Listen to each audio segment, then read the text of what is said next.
abordará o tema manobrabilidade de comboios de barcaças em navegação fluvial. Eu convido ele, que é pesquisador sênior do IPT, Instituto de Pesquisas Tecnológicas do Estado de São Paulo, engenheiro naval, mestre em engenharia naval e doutor em engenharia naval, todos pela Escola Politécnica da Universidade de São Paulo. Foi chefe do agrupamento de hidrovias e tecnologia naval, diretor do Centro de Engenharia Naval e Oceânica e diretor executivo de operações e negócios do IPT. Ele é uma referência na área de navegação fluvial e projetos de embarcações, propulsão e manobra voltados para o ambiente fluvial. Eu convido assim o Dr. Daer Padovese.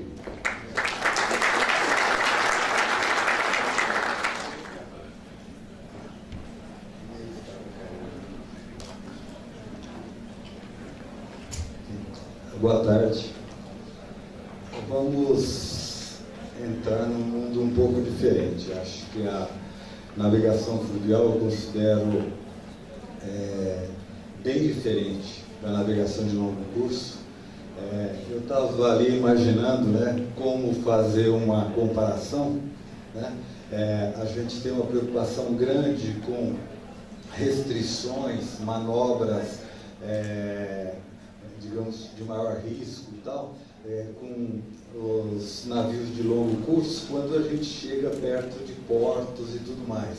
Na navegação fluvial, de uma certa forma, a gente tem o tempo todo esses riscos, né?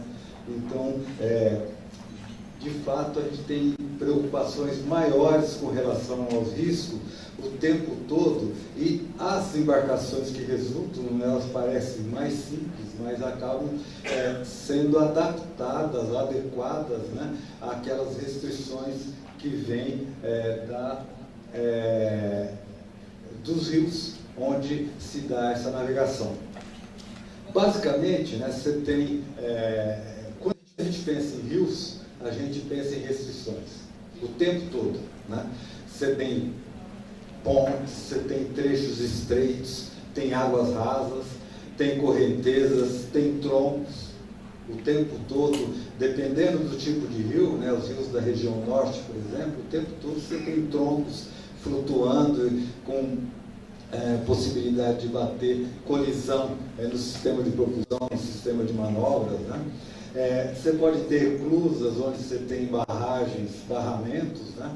Às vezes você tem ondas em reservatórios, em grandes reservatórios, em rios muito largos, né, com fetes aí importantes. Os ventos, com uma certa intensidade, geram ondas, que são ondas importantes também. E, principalmente, você tem curvas. E essas curvas, às vezes, são muito fechadas e tudo mais. E a sua navegação tem que se dar dentro dessas restrições. Restrições que, inclusive, mudam ao longo do ano, né? Você tem variações, rios da região norte, por exemplo, você tem variações que chegam a 12 metros entre a cheia e a vazante, a seca, né? Então você tem variações enormes. Você muda, inclusive, o canal de navegação por conta dessas variações todas. Então as restrições, elas são variáveis, né? Preocupações que vêm numa navegação desse tipo, né? E temos o tempo todo, né, a preocupação, é claro, como eu disse, a preocupação de segurança, ela é minuto a minuto, porque o tempo todo você tem preocupações com essas restrições, né? E você tem preocupações ambientais também. Você está muito próximo sempre de matas, muito próximo de povoados, você está muito próximo de cidades. Bom, nós vamos falar hoje, né, porque a questão de tempo ela é importante aqui, então nós vamos falar de uma questão específica, que é o transporte fluvial de carga, né? Esse transporte fluvial de carga, ele se dá de diversas maneiras no mundo, né? Dependendo do tipo de rios, dependendo do tipo de carga, né? Você pega, por exemplo, na Europa, em que você tem rios relativamente reduzidos, né? Com larguras pequenas, coisas desse tipo, mas cargas de alto valor agregado. Se trabalha muito com container, se trabalha com muito, se utiliza o transporte fluvial para se fazer uma certa distribuição. Então, ali se trabalha com embarcações de menor porte, com, digamos, velocidade um pouco maior do que aquelas utilizadas, por exemplo, no Mississippi dos Estados Unidos, onde você tem uma tendência de se trabalhar com soja, minérios, etc. Também são as cargas preferenciais no Brasil atualmente, né? Para transporte fluvial, que são transportes de baixo valor agregado e que a velocidade acaba não sendo tão importante assim, né? Então, nós vamos falar especificamente das embarcações de transporte de carga no Brasil, né? Ainda, com raras exceções, a gente não transporta cargas de altíssimo ou alto valor agregado, a gente trabalha com minério de ferro, soja, milho, coisas desse tipo, né? As restrições da via navegável, né, principalmente profundidades, larguras, raios de curvaturas do canal de navegação, né, nos levam a ter normalmente o que a gente chama de calado reduzido, né, e velocidades reduzidas. Se eu tenho curva o tempo todo, se eu tenho restrição de profundidade e de largura, né, eu não vou ter uma embarcação veloz nesse meio, nessa via navegável, né? Então eu tenho condicionantes físicos que me levam a calados reduzidos e velocidades reduzidas. Isso é ponto pacífico. Quem quiser inverter essa ordem vai se dar mal na primeira curva desse rio, né? Mas se eu quero ter um transporte economicamente viável, eu preciso então ter grandes deslocamentos, eu preciso levar muita carga, né? Então eu vou conviver com embarcações de grandes deslocamentos.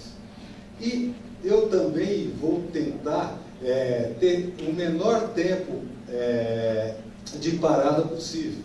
Porque já que eu tenho velocidade muito baixa, a forma de compensar é reduzir tempos em portos, ou terminais, né? Ou terminais fluviais, certo? E isso me leva a uma grande solução, que é a utilização de comboios de barcaças. Ela é utilizada há mais de século, né, essa solução, principalmente nos Estados Unidos, né, em que você tem comboios enormes, com um número muito grande de barcaças, e você tem, então, conjuntos de barcaças amarradas entre si, as barcaças amarradas entre si e tocadas, né, então empurradas por um que eu chamo de porta-motor, que é um empurrador fluvial. Então, esse empurrador é o que tem a máquina, né? Geralmente tem a máquina de propulsão e de manobras desse comboio todo. Então, nós temos essa solução. E ela tem algumas vantagens que eu vou explicar para vocês, porque que ela é tão utilizada assim. Para começar, ela tem uma forma quase de caixote, né? É um paralelepípedo, às vezes com proa. Com a proa para reduzir a resistência ao avanço, né, em função da velocidade, mas, ou seja, quanto mais carga eu levar dentro de uma barcaça desse tipo, maior o meu lucro, maior a minha compensação, aqueles condicionantes físicos que eu tenho por conta das restrições de uma hidrovia. As principais vantagens de comboios fluviais estão claras. A principal é a flexibilidade operacional. Você tem fracionamento de carga. Você pode, por exemplo, eu estou estudando um caso no Rio Paraguai, no Alto Paraguai, em que nós dividimos em 3 trechos por conta das restrições diferentes, né, em que eu estou usando um comboio no primeiro trecho, com menor número de barcaças, outro comboio no segundo trecho e outro comboio no terceiro trecho.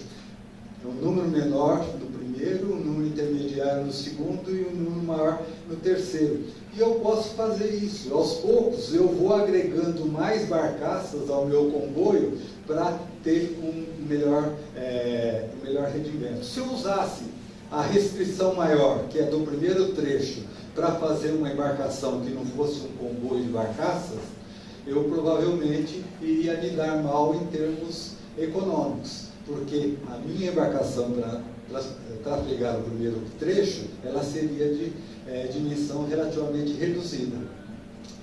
Eu aproveito a vantagem de poder compartimentar, de fracionar a carga e trabalhar com mais empurradores, levando bastante barcaça nesse primeiro trecho, junto essas barcaças todas no segundo trecho, mais empurradores levam isso e no terceiro trecho faço um comboio maior. É uma solução que só é possível dentro dessa flexibilidade operacional dada por um comboio de barcaças. Redução do tempo de portos e terminais. Eu posso fazer de uma forma que meu empurrador chega num terminal, abandona, deixa a barcaça cheia, pega as vazias e volta, retorna. As minhas barcaças cheias vão estar sendo esvaziadas nos terminais, sem empurrador, sem a tripulação, ou seja, aquilo que me dá um custo fixo operacional alto, está produzindo o tempo todo e com baixíssimo tempo de espera em terminais. Isso é uma grande vantagem para compensar a questão da baixa velocidade que eu disse que é um condicionante físico importante, né? E outra que, de uma certa forma, subverte aquela ideia que uma hidrovia tem que ter um canal bonitinho, coisa desse tipo, é a possibilidade de você fazer desmembramento. Por exemplo, hidrovia Tietê-Paraná. Eu tenho uma grande restrição que é a câmara de eclusa. Cada reservatório, cada reservatório de hidrelétrica ali tem uma câmara de eclusa e ali só passam 2 barcaças com empurrador por vez. Ora, eu vou então reduzir o meu comboio de barcaças no porte que caiba nessa restrição e ponto final? Não, eu posso simplesmente andar com um número maior de barcaças, chegar próximo disso e fazer um desmembramento e passar pela eclusa de 2 a 2 barcaças. É claro que o ideal é depois, no futuro, aumentando esse transporte, é aumentar a câmara de eclusa para caber mais barcaças e reduzir esse tempo de ida e vinda na transposição da eclusa. Porque, então, atualmente tem empresas que utilizam 4 barcaças, 6 barcaças, né? E elas fazem todo esse tempo, né? Passam 2 barcaças por vez, mas tem ganhos econômicos por conta disso.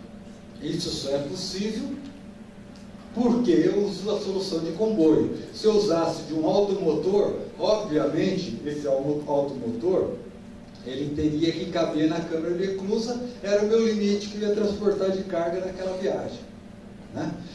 Usando um comboio, eu posso fazer esse tracionamento, esse desmembramento. A outra questão, eu cito um exemplo, por exemplo, no Rio Paraguai, em que se trabalha com grandes comboios, né, de Corumbá para baixo, se trabalha com um número muito grande de barcaças, mas em determinada época do ano, em épocas de águas baixas, né, tem curvas ali que são complicadas para se fazer com aquela quantidade de barcaças. 1 ou 2 curvas. 2 curvas que eu me lembre nesse trajeto todo que dá 1000 e tantos quilômetros, né?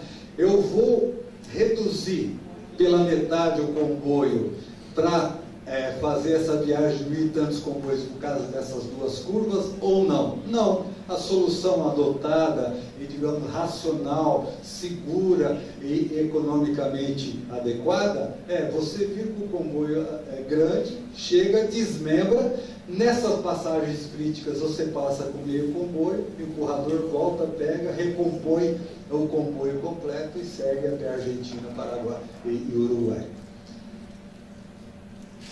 Grandes vantagens.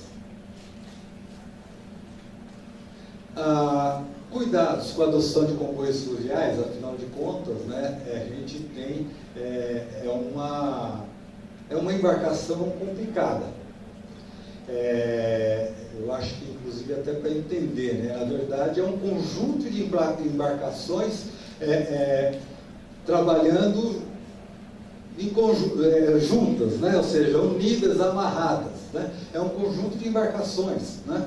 Então a gente precisa tomar cuidado. A primeira delas, eu não coloquei bem aqui, mas acho que vale, é a primeira preocupação da autoridade marítima, né, e das administrações de hidrovias, é você limitar o que você pode fazer nessa amarração de quantidade de embarcações que você tem. Não é indefinido o número de embarcações e a formação desse comboio, não é indefinido porque tem que ter critérios de segurança. Isso é estudado trecho a trecho, rio a rio, né, pelas respectivas autoridades marítimas. Essa é um primeiro cuidado, eu devia ter colocado aqui, eu ia falar mais adiante, mas aqui está também. A segunda é a qualidade da amarração entre barcaças, né, e entre as barcaças e o empurrador. Né?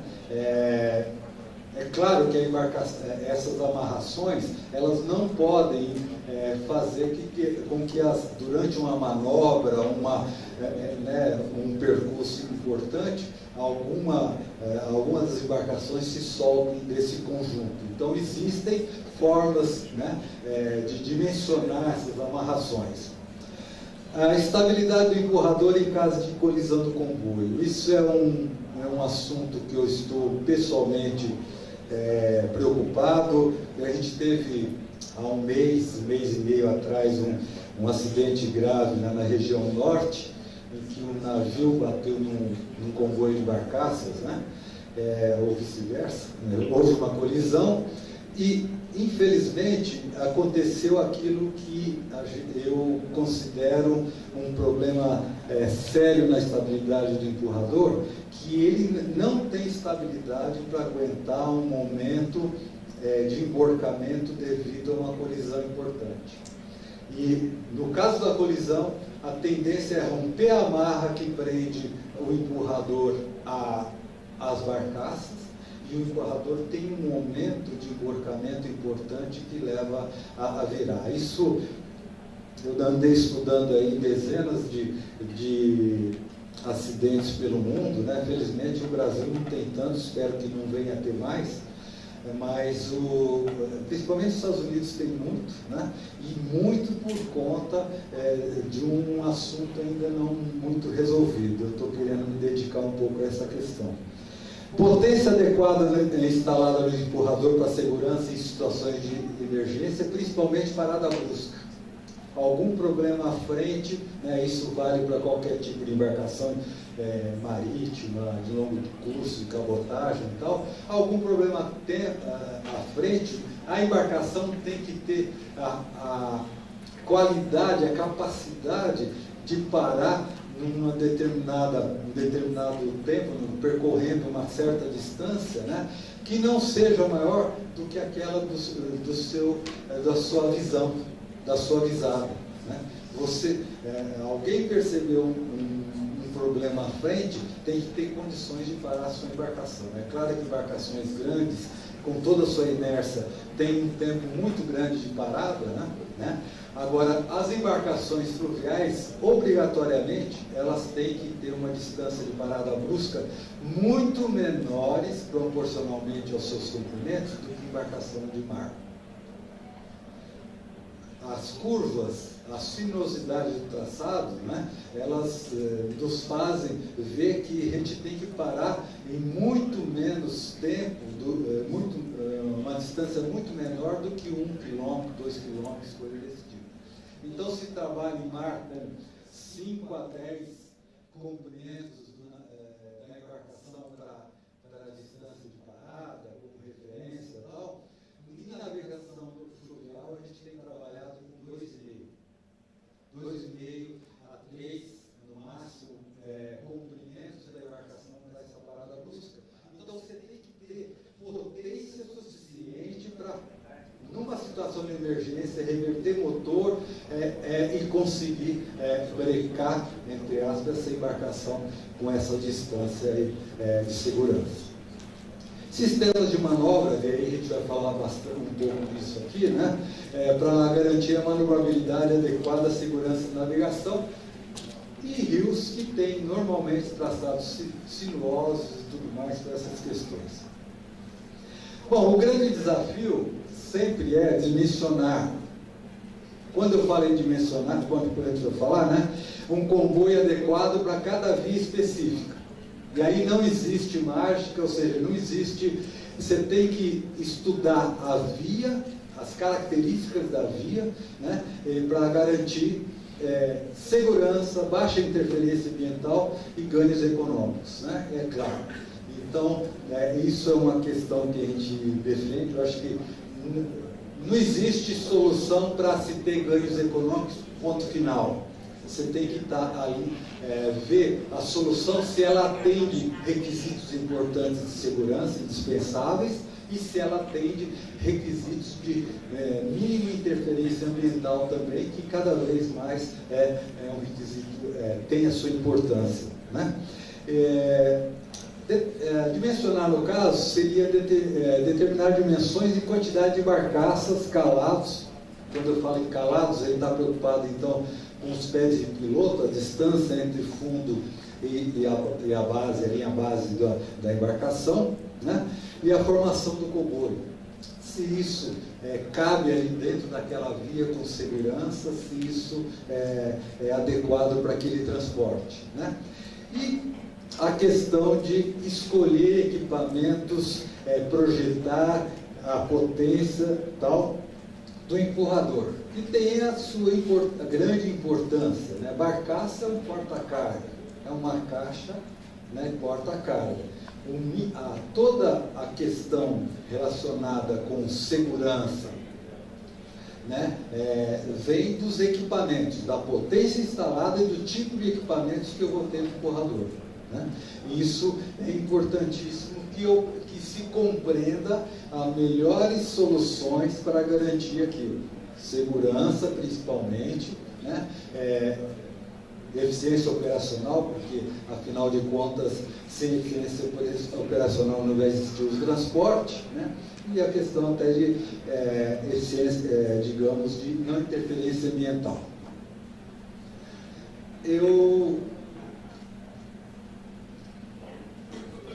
Rapidamente, eu acho, para não perder muito tempo nisso aqui, tem uma sequência, que isso aqui há muito tempo a gente segue e tal, colocando como fatores objetivos essa aí, eficiência econômica e tal, segurança e ambiente, quando eu estou preocupado com dimensões de formação do comboio, eu estou preocupado com a questão da capacidade de carga, a potência que eu vou utilizar também, não posso usar tanta potência assim, né, exagerar nisso, tá?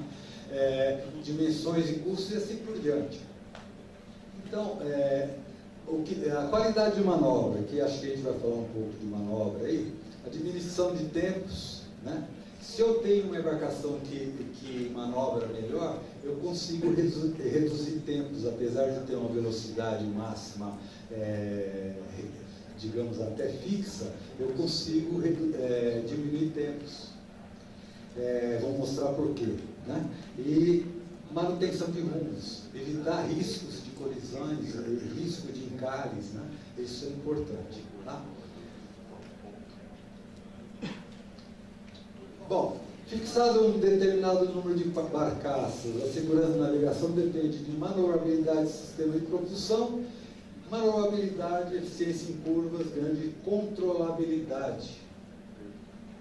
Eu tenho, por conta de ter grandes embarcações em espaço reduzido, né, larguras relativamente reduzidas e tal, eu tenho que ter uma controlabilidade grande. Eu ouso dizer que a gente consegue ter uma controlabilidade maior de um comboio grande do que um navio de longo curso. Isso é discutível, né? Mas um comboio com um empurrador adequado, com equipamentos adequados, né, a gente percebe que falta 10. Podia ser só 10. Obrigado.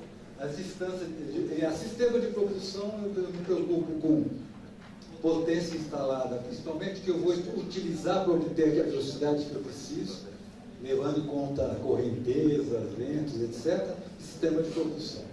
E distância de parada brusca, que quanto maior a potência instalada, eu tenho uma menor distância de parada brusca.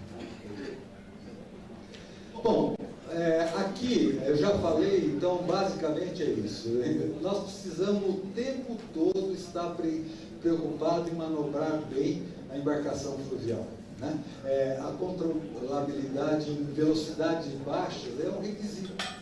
Né? Aquilo que às vezes não se consegue em navios de grande porte, né? Você conseguir ter uma grande controlabilidade a 4 nós, a 3 nós, a 2 nós, né? Eu tenho que ter num grande comboio desse. Né? E isso a gente consegue com algumas soluções. Né? A primeira solução, ela vem de uma obrigação, digamos, que é a propulsão múltipla. Se eu quisesse fazer um empurrador com um único propulsor, como os grandes navios têm, eu teria um problema. O propulsor teria um diâmetro tão grande que ia dar um problema, ia bater no fundo dos rios com as restrições que eu tenho. Né? Então, como eu tenho uma restrição de calado muito forte, eu tenho restrição de diâmetro de propulsor. Então, aquela potência instalada que eu tenho que subdividir. Então, eu tenho uma obrigação. Eu tenho uma obrigação de subdividir. Então, toda embarcação fluvial que trabalha em águas relativamente rasas, em alguma época do ano, não se esqueça, né? Ela tem propulsão múltipla. Você tem, então, vários hélices. Isso te dá uma vantagem muito grande com relação à manobra em velocidades próximas de zero, velocidade muito baixa. Você consegue controlar, acelerando e desacelerando motores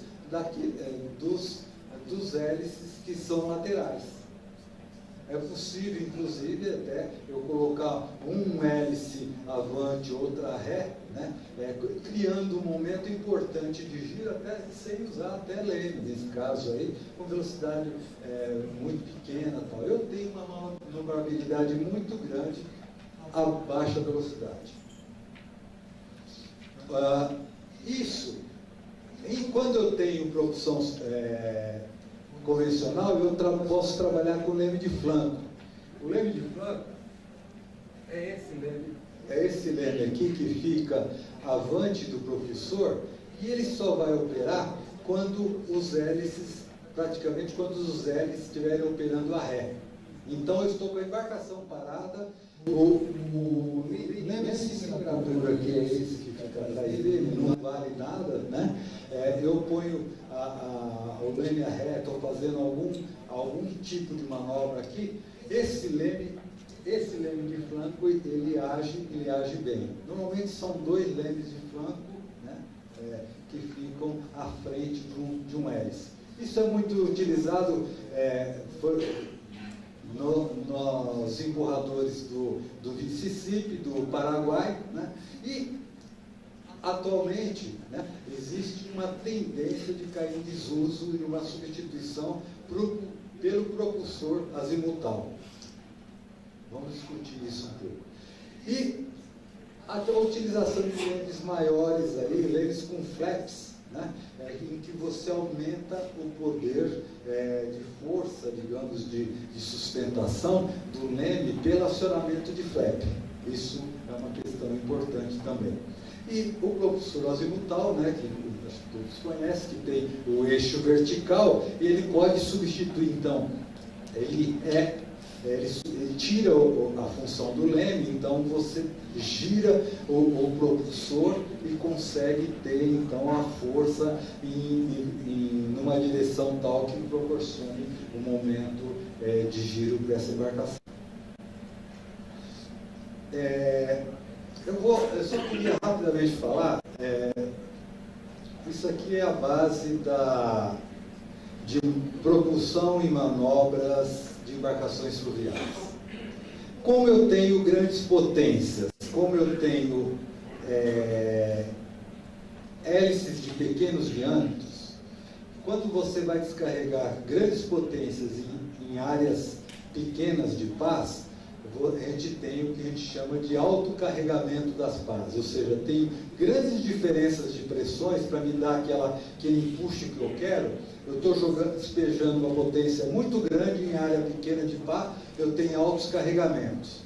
Esse gráfico aqui, eu fiz na época do meu doutorado. Essa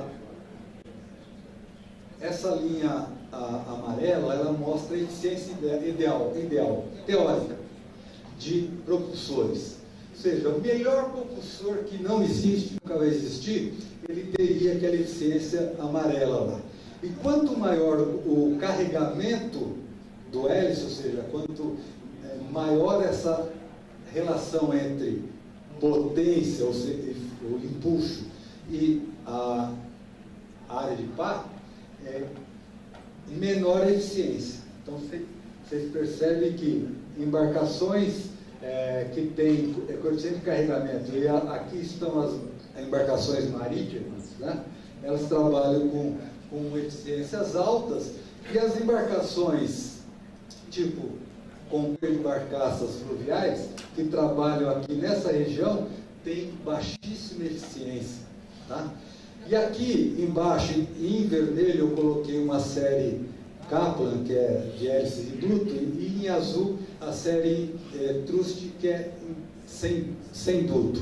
E aí, claramente, a gente percebe que trabalhamos com 20%, 25%, 16% de eficiência de um propulsor, ou seja, de tudo aquilo que eu tenho de potência, eu estou usando uma parte muito pequena para transformar em força para empurrar isso. Infelizmente, nós temos que conviver com isso. Por conta das restrições, eu não consigo trabalhar com calados grandes, eu não consigo trabalhar com diâmetros grandes, eu tenho que trabalhar com hélices de alto carregamento. Se eu trabalho com hélices de carregamento, eu tenho que aceitar baixas eficiências, né? Então, aí entra alguns problemas, né, que a gente poderia estar pensando. Por exemplo, a solução aqui, o vermelho é muito mais alto que o azul, então eu podia estar usando hélice em tubo corte. Mas os rios brasileiros são muito sujos, tem muitos detritos, tem muitos galhos, e é muito comum quem se arrisca a colocar hélice com tubo corte lá, ter problemas de travamento do hélice por conta de detrito entre a ponta da pá e a parte interna do duto. Trava-se, você cria um problema, queima reversor, etc, etc, etc. Então, muita gente que colocou hélice em dutos de navegação fluvial no Brasil acabou tirando os dutos e abriu mão dessa diferença do vermelho para o azul. Está convivendo com o azul, né? Isso é um problema sério, né? Isso, só uma observação, ela leva a um custo que se paga, né? É importante saber que a eficiência é baixa, mas infelizmente temos que conviver com isso. Acho que eu vou estar muito próximo do final. eu vou passar rapidamente, tá? Efeitos de águas rasas sobre resistência ao avanço, todos sabem, né? Então, quanto maior, digamos, a profundidade, né? A menor a resistência. Então, essa linha azul aí é para um pé de piloto de 0,8 metros de um comboio de 3,2 metros. Você tem uma ideia, né? Ele praticamente ele dobra a potência necessária para manter uma determinada velocidade, comparando com uma profundidade de 8 metros. Né? Quando eu passo numa profundidade de 4 metros para 8 metros com barcaça de calado 3,2, eu tenho essa perda. Aqui, efeito de águas rasas sobre a manobrabilidade de um comboio. Em linha cheia, eu tenho um comboio que é de uma barcaça só, isso foi simulado e depois verificado experimentalmente. Né?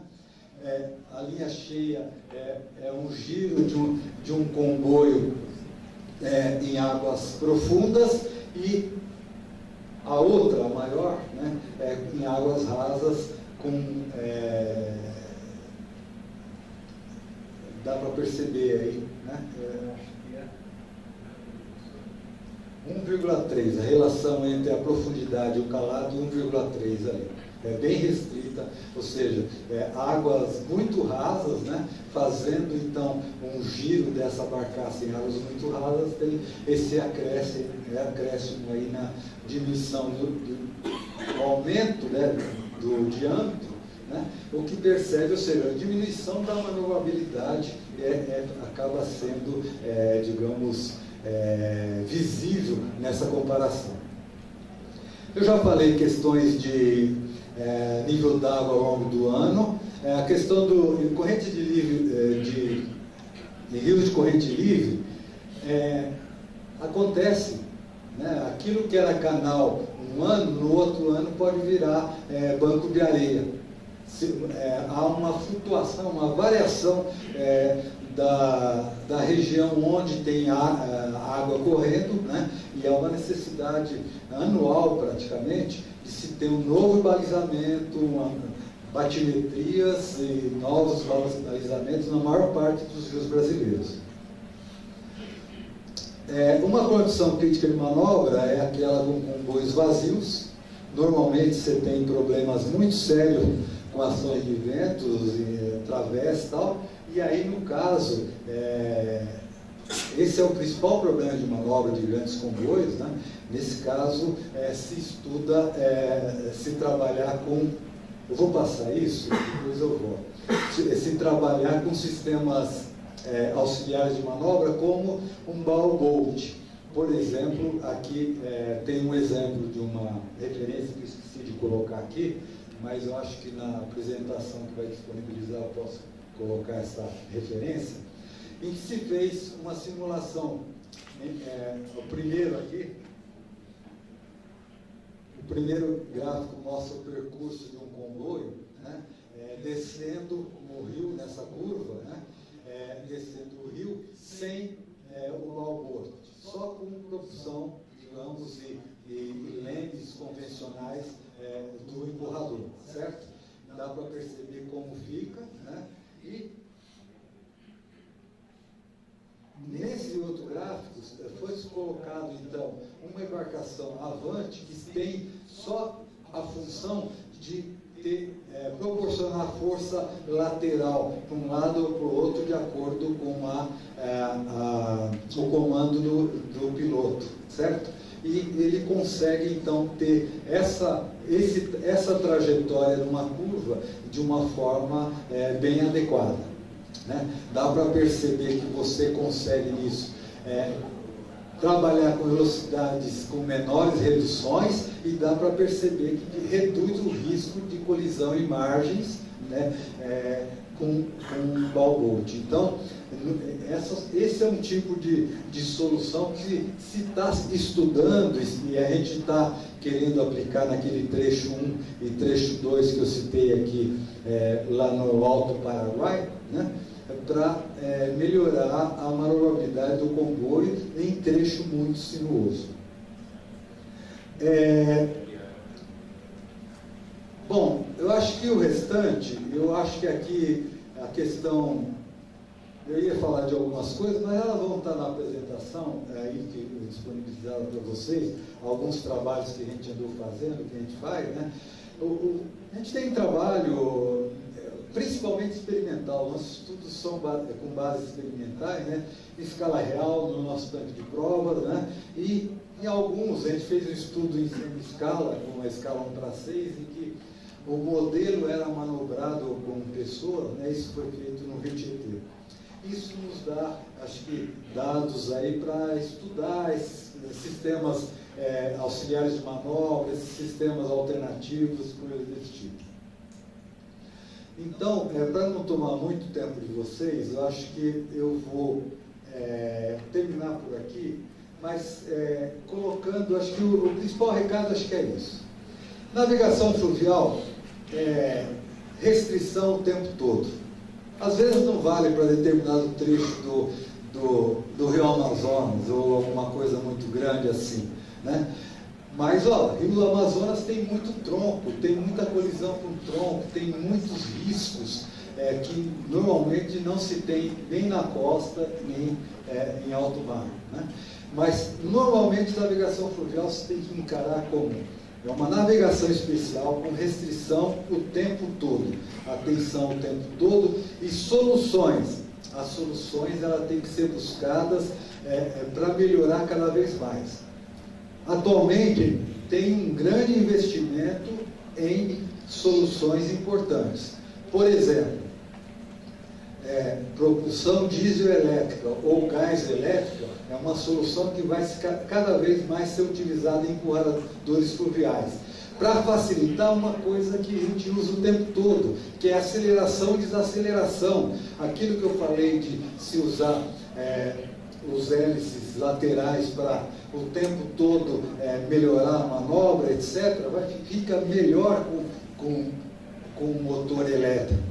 Fica mais fácil, eu não estou desacelerando o motor a diesel o tempo todo. Eu ponho o motor a diesel para gerar, né, a 1000 e tantos RPM, ponto final, e eu estou mexendo no motor elétrico para fazer esse tipo de coisa. Essa tendência existe uma tendência de se melhorar, trabalhar com propulsores azimutais, por exemplo, em alguns casos, não são recomendáveis em todos os lugares, onde tem muito choque.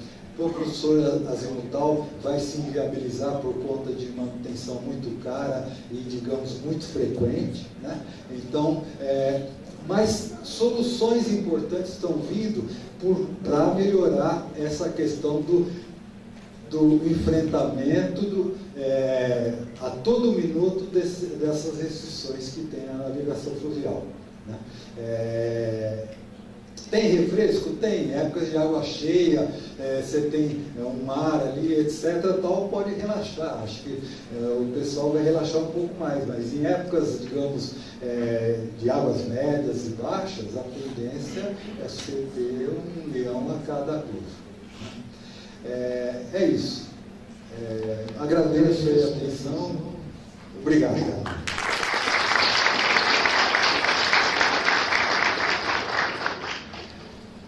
Muito obrigado ao doutor Lando Pérez. Eu, neste momento, eu faço um convite. Antes de mais nada, ou melhor, já tive aqui uma informação. Alguém gostaria de fazer alguma pergunta? Temos aqui.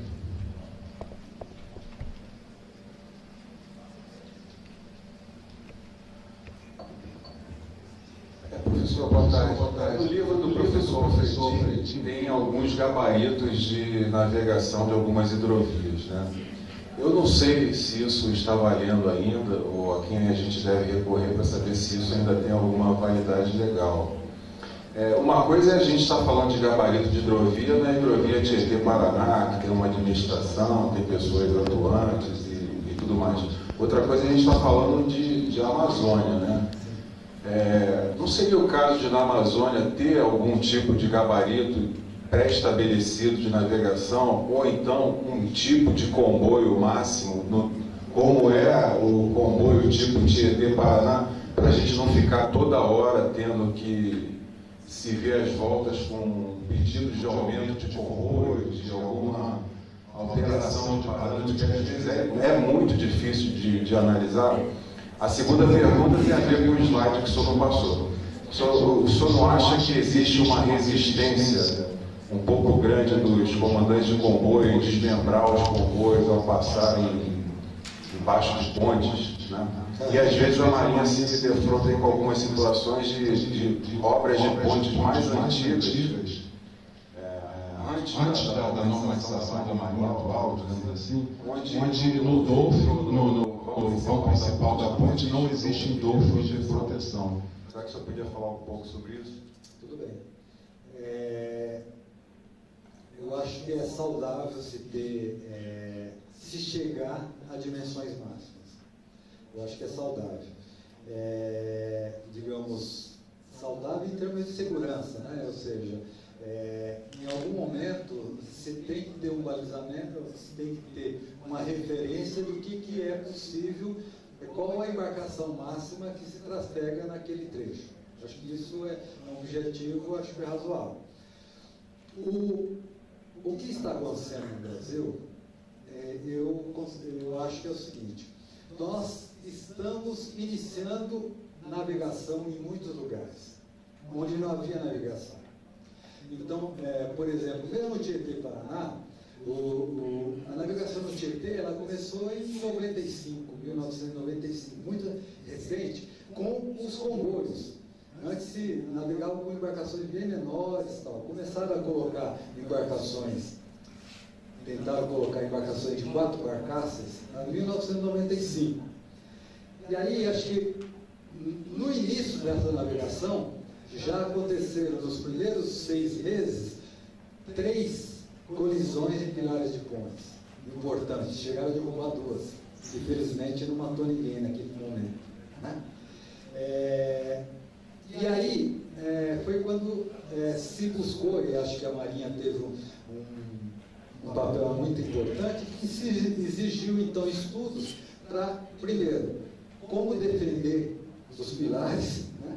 E quais os comboios que poderiam por ali trafegar e coisas desse tipo. Então foi todo um processo de aprendizado que passou por o estudo para proteger pilar de ponte, e ali era complicado porque era alta profundidade, a gente teve que fazer proteção de pilar de ponte com sistema flutuante, amarras, tal. Isso infelizmente está dando certo, está até hoje lá, tal, né? Tem 12 pontes protegidas já pelo Brasil afora desse jeito. Com isso, também houve um comprometimento da administração da hidrovia de buscar recursos para aumentar o vão de pontes que eram muito reduzidos. E, aos poucos, a Marinha foi, digamos, vendo as pontes protegidas e aquelas que estavam com vãos horizontais razoáveis, permitindo, digamos, passar um comboio maior do que uma barcaça, que era a restrição que foi dada quando aconteceram esses acidentes, digamos que felizmente, né, tiveram só, digamos, consequência econômica e não de perda de vida naquele momento. Isso é só para exemplificar que foi um começo, e a se aprendeu, acho que hoje, acho que está bem equacionado de Tietê-Paraná, com o entendimento dos riscos, qual é o comboio possível, o que tem que fazer, o que não tem que fazer, inclusive a questão do treinamento de pilotos, coisas desse tipo. Existem, por exemplo, casos, a gente está acompanhando o Tapajós, você tem um início de um transporte importante por comboio de barcaças, que tende a aumentar a quantidade de empresas fazendo isso, tende a ter uma tendência de solicitação, de pedidos, tal, de aumento de gabaritos, de aumento de capacidade. E aí, eu acho que nisso, acho que é importante se fazer aquela questão dos estudos mesmo.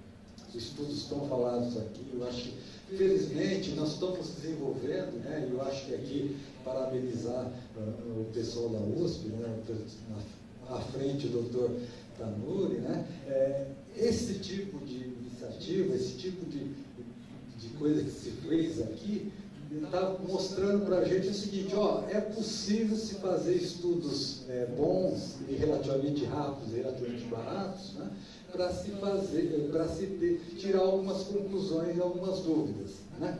Somado àqueles estudos experimentais que a gente faz, medições em escala real, vamos lá acompanhar o comboio que está acontecendo em manobra em determinado ponto crítico, etc. Eu acho que somando isso com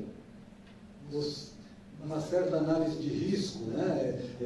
O que pode acontecer, né? Com um comboio maior comparado com um comboio menor, etc. Tal, a gente chegar à conclusão e se determinar para cada, digamos, hidrovia, ou trecho de hidrovia que seja, um gabarito, acho que uma limitação, porque senão, né, aquele que estiver preocupado em ser só ganhar dinheiro, ele vai amarrar mais barcaças, ele vai fazer mais alguns absurdos que possam comprometer a segurança, é claro, né? Então, acho que é importante ter isso sim. Mas é importante também que a gente tenha gabaritos ou restrições, digamos, ou colocado em coisas e normas, que não prejudiquem a atividade econômica. Isso acho que essa dicotomia segurança e eficiência, ela está posta e o tempo todo a gente tem que estar pesando, né? É claro, temos que ter segurança em primeiro lugar, mas também não podemos matar a atividade econômica. Bem, senhoras e senhores, eu faço agora um convite ao professor Dr. Tanuri para que possa entregar a placa de participação deste nosso seminário ao Dr. Daer Padovese. Nosso muito obrigado pela sua participação.